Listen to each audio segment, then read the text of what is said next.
Si on pense passer à l'oratrice suivante, c'est Leslie Peters, qui est également bio-ingénieur de la faculté des sciences agronomiques de Lyon et qui travaille à l'Institut scientifique de service public de la région wallonne.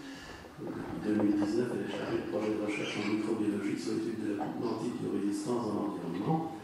Elle a présenté une thèse de doctorat en bactériologie à la faculté de médecine vétérinaire de Liège cette année. Merci. Donc, monsieur le secrétaire perpétuel, mesdames et messieurs, j'ai le plaisir de vous présenter les résultats d'un projet de recherche. Donc, ce projet de recherche il concernait l'étude de la prévalence en Escherichia coli antibiorésistant dans des eaux de baignade et il englobait également une analyse de risque d'exposition humaine par rapport à ces bactéries antibiorésistantes.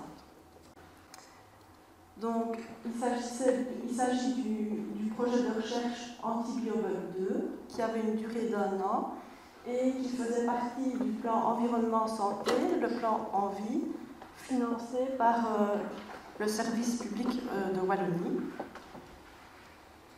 Donc, comme on a déjà vu, l'AMR s'étudie selon une approche One Health, où la santé humaine, la santé animale et l'environnement sont connectés.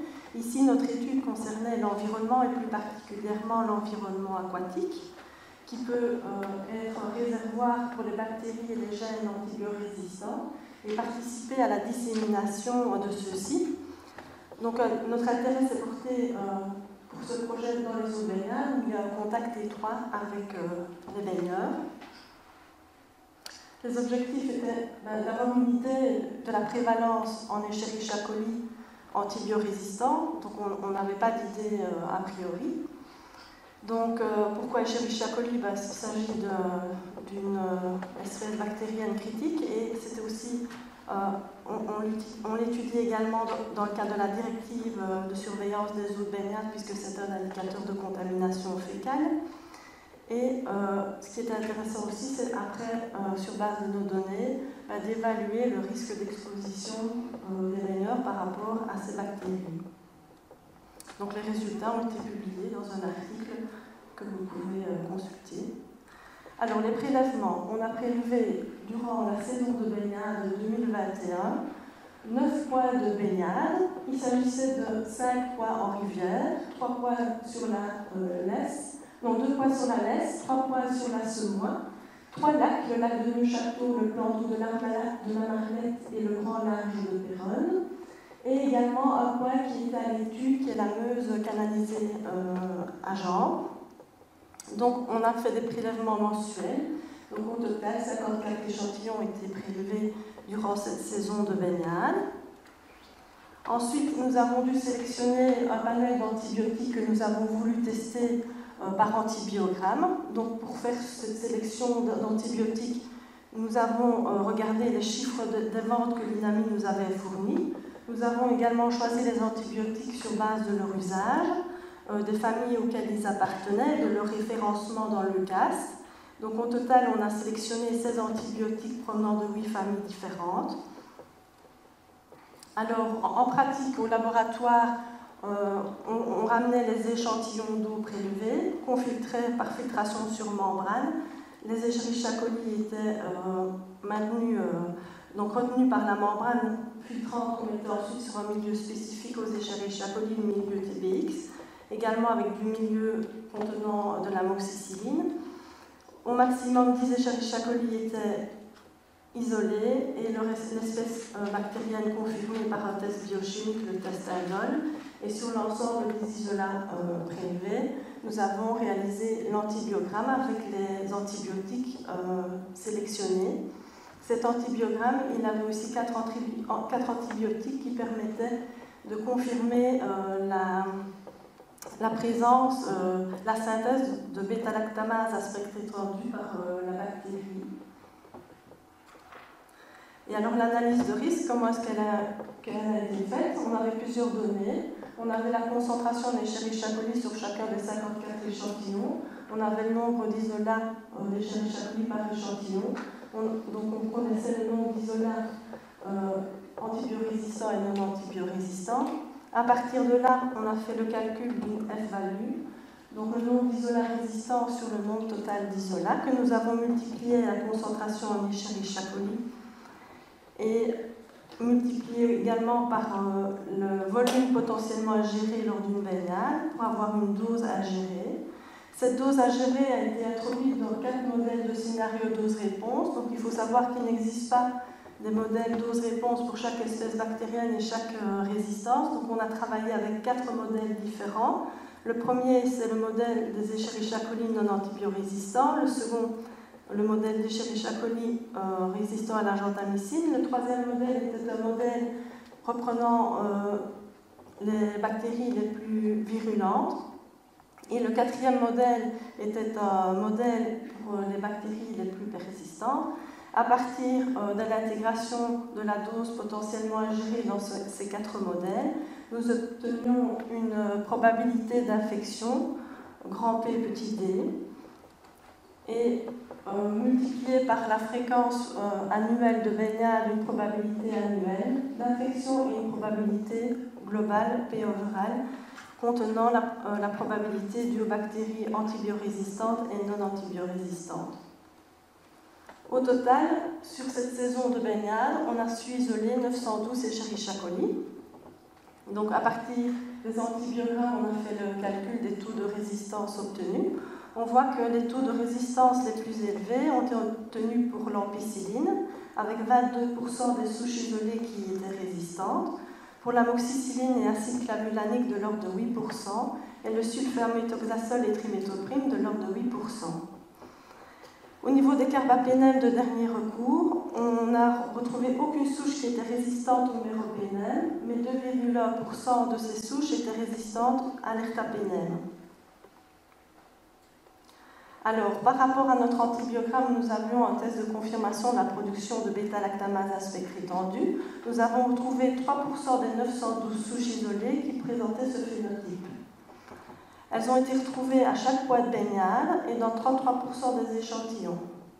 50% des phénotypes de productrices de bêta-lactamase à spectre étendu provenaient de la laisse, et une seule a été retrouvée à partir des échantillons de lac et à bouillon.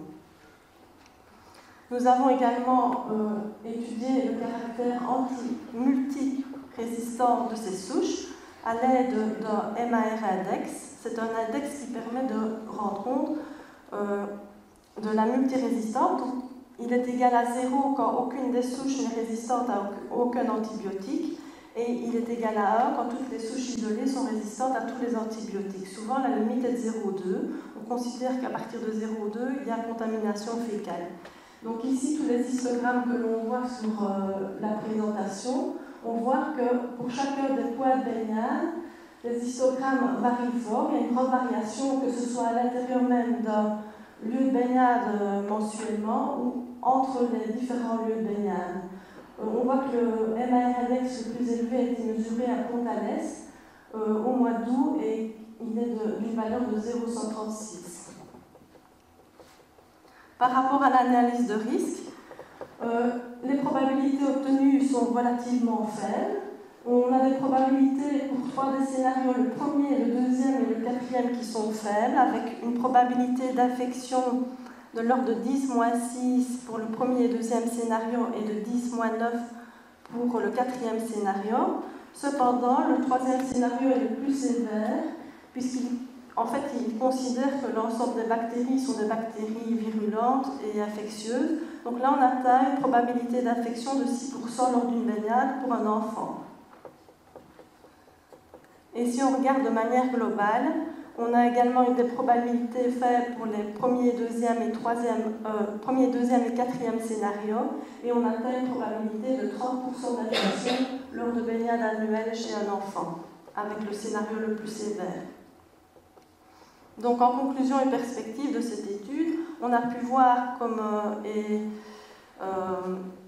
c'était une conclusion par rapport aussi au projet qui le précédait, c'est que c'est un phénomène ubiquiste. On a retrouvé des Escherichia coli antibiorésistantes dans toutes les stations qu'on avait prélevées dans les projets Antibiobug et Antibiobug 2.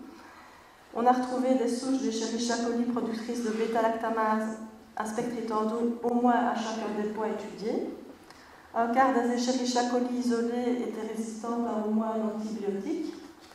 On a pu voir avec les antibiogrammes que, comme on l'a vu, l'ampicilline, l'amoxicilline, l'acide clavulanique et le sulfaméthoxazole et triméthylprime étaient les taux de résistance les plus élevés. Au niveau des résistances multiples, on a retrouvé une Escherichia coli qui avait jusqu'à 6 résistances différentes. Il y a 6% des souches d'Escherichia coli qui sont multirésistantes, donc qui sont résistantes à au moins 3 antibiotiques. Et l'antibiorésistance a varié d'un point de baignade à l'autre. On en a beaucoup retrouvé, ainsi que des Escherichia coli de manière générale dans la laisse, tandis que les niveaux de contamination sont plus faibles dans les lacs. Donc les perspectives à ce travail, on voit que le rôle de l'environnement aquatique dans la dissémination des bactéries et dans l'antibiorésistance est de plus en plus reconnu et est important. Puisqu'il existe plusieurs espèces bactériennes et plusieurs résistances, l'utilisation d'indicateurs devrait être définie, comme les Escherichia coli productrices de bêta-lactamase à spectre étendu. À l'heure actuelle, il n'existe pas de monitoring dans l'environnement concernant l'antibiorésistance en Belgique. Il n'existe actuellement aucun volet réglementaire qui l'exige, mais il y a quand même des projets. Dans la directive cadre de l'eau, on parle de plus en plus d'intégrer le suivi des gènes de résistance dans la liste de vigilance, donc ça va peut-être être imposé bientôt. Et également dans la directive européenne traitant des eaux résiduaires urbaines, donc plus le fonctionnement des stations d'épuration, où on parle de plus en plus d'un suivi épidémiologique en entrée et sortie de stations d'épuration.